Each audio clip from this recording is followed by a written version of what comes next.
हैदराबाद के इलाके अंबरपेट में एक चोर को अजीब व गरीब तजुर्बे का सामना हुआ। तफसीलात के मुताबिक चोर ने अंबरपेट में एक ज़ेर तामीर फ्लाईओवर से सामान चुरा लिया। मुकामी लोगों ने जब उसे देखकर शोर मचाया तो उसने पकड़े जाने के डर से फ्लाईओवर से छलांग लगा दी। इस वाक़े में वो शदीद जख्मी हो गया। मौके पर पहुंची पुलिस ने चोरी की कोशिश करने वाले शख्स की शिनाख्त फलकनुमा के रहने वाले रामलू के तौर पर की है। फौरी तौर पर रामलू को इलाज के लिए अस्पताल ले जाया गया। बताया गया है कि जख्मी चोर शराब के नशे में था। मुकामी पुलिस मसरूफ़ तहकीक़ात है।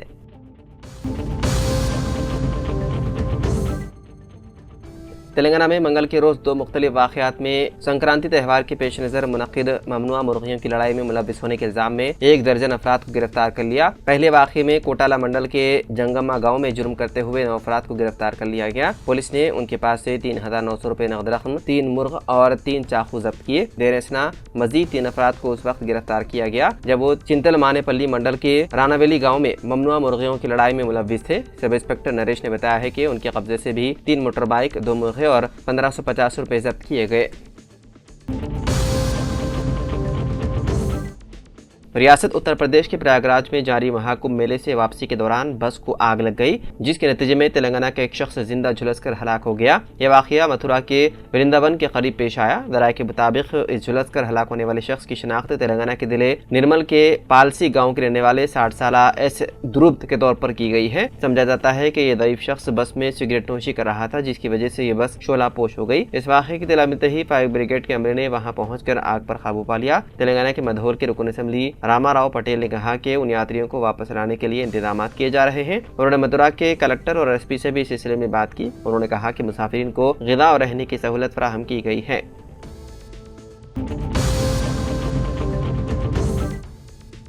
स्पेस एक्स ने चारशंबे को हिंदुस्तान में बनी एक सैटेलाइट को कामयाबी से लॉन्च करके तारीख खत्म कर दी है। फॉर फ्लाई सर्किट्स 8 को हिंदुस्तानी स्टार्टअप कंपनी पिक्सस ने तैयार किया है, जिसका तजुर्बा कैलिफोर्निया के विंडनबर्ग स्पेस फोर्स बेस से किया गया। इसके साथ ही फॉल्कन 9 रॉकेट ने अपने ट्रांसपोर्टर 12 मिशन को कामयाबी के साथ पूरा किया। इस मिशन के जरिए हिंदुस्तानी सैटेलाइट्स के अलावा 131 पिलोट को लोअर अर्थ ऑर्बिट में पहुंचाया गया है।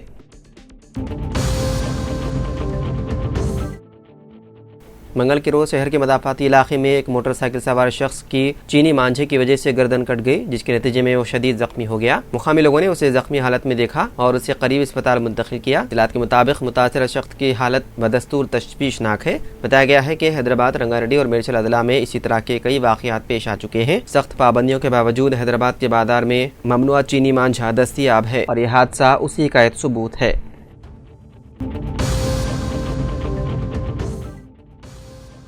कांग्रेस पार्लिमानी पार्टी की सरबराह सोनिया गांधी ने आज पार्टी के नए मरकजी दफ्तर का इफ्तिताह अंजाम दिया। इफ्तिताही तकरीब सुबह 10 बजे के बाद शुरू हुई, जिसमें पार्टी के अहम रहनुमा बशमूल कांग्रेस सदर मल्लिकार्जुन खड़गे, लोकसभा में अपोजिशन रहनुमा राहुल गांधी के अलावा तेलंगाना के वज़ीर आला रेवंत रेड्डी और दीगर 400 से ज़ायद रहनुमा मौजूद थे। इस मौके पर सबसे पहले सोनिया गांधी और मल्लिकार्जुन खड़गे ने मुश्तरका तौर पर फीता काट कर नए दफ्तर का इफ्तिताह किया। उसके बाद उन्होंने राहुल गांधी के हमरा शमा रोशन की। नया दफ्तर इंदिरा गांधी भवन के नाम से जाना जाएगा और ये 9A कोटला रोड, नई दिल्ली में वाक़े है। इस दफ्तर की बुनियाद साल 2009 में साबिक़ वज़ीर आज़म मनमोहन सिंह और सोनिया गांधी ने रखी थी और अब 15 साल बाद ये मुकम्मल होकर तैयार हो चुका है।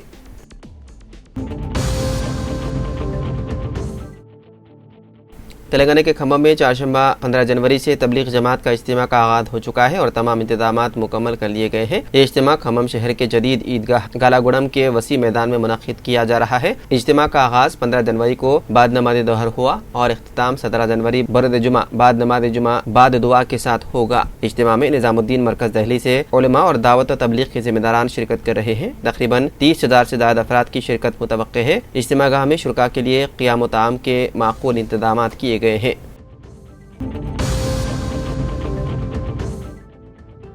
शरदाबाद के इलाके राजनगर में वाक़ प्रोफेसर जयशंकर तेलंगाना ज़राई यूनिवर्सिटी में देखा जाने वाला जानवर तेंदुआ नहीं बल्कि जंगली बिल्ली है। इस इलाके में जंगली जानवर को देखने के बाद उसे तेंदुआ समझा गया था और लोग खौफजदा हो गए थे, जिसके बाद महकमा जंगलात के हुकाम ने मुख्तलिफ जगहों पर CCTV कैमरे नस्ब किए। वाज़ेह है कि इतवार की रात तकरीबन 3:30 बजे जंगली बिल्ली के चलने की वीडियो रिकॉर्ड हुई। तेंदुए के कदमों के निशानात कहीं भी नजर नहीं आए। तफ्तीश के दौरान ऐसे कोई शवाहिद नहीं मिले जिससे ये साबित होता है कि ये तेंदुआ था। हुकाम ने वादे किया है कि ये जंगली बिल्ली थी और और इसे 13वां करार देने की अफवाहों का हकीकत से कोई ताल्लुक नहीं। बताया गया है कि मजीद चंद दिनों तक CCTV कैमरे यहाँ नस्ब रहेंगे और इस इलाके की निगरानी करने का फैसला किया गया है।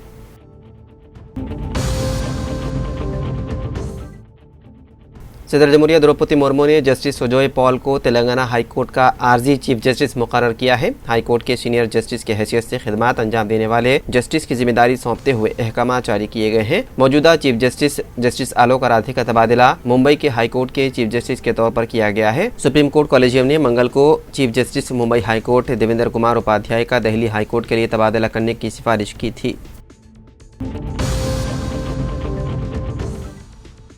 रियासती हुकूमत ने फिर एक मरतबा बरखी सारिफीन को राहत फराहम करने से इत्तेफाक किया है। आइंदा मालियाती साल 2025 और 26 में भी बरखी शरहों में कोई इजाफा न करने का फैसला किया गया है। तेलंगाना में बरखी सरबराह करने वाली कंपनियों डिस्कॉम्स ने बरखी शरहों में इजाफा करने की मंजूरी तलब की थी, जिसको हुकूमत ने मुस्तरद कर दिया। मौजूदा बरखी चार्जेस को 2025 और 26 में भी जूं का तूं बरकरार रखने की हिदायत दी गई है।